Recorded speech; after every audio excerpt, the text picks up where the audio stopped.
A table lined with empty chairs, and in each plate a single flower to honor those who still haven't returned.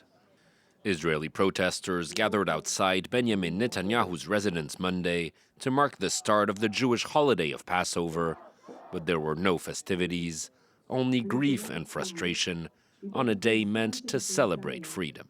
We feel that tonight the only blessing or the only holy words which fit this horrible situation is that this night is only bitter. No freedom, no springtime, no happiness, nothing at all, only bitterness and great grief in our hearts.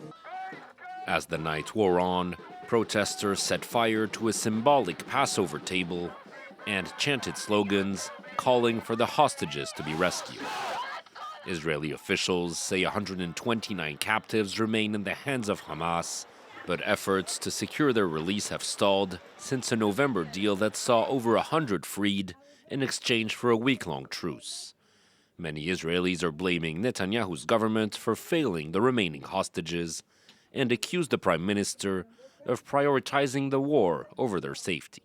We believe that the government and Bibi Netanyahu don't want them here.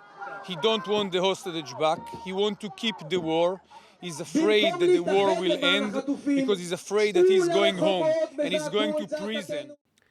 Faced with growing domestic pressure, Netanyahu vowed Monday to ramp up efforts to secure the hostages' release and said the government would not rest until all of them were freed.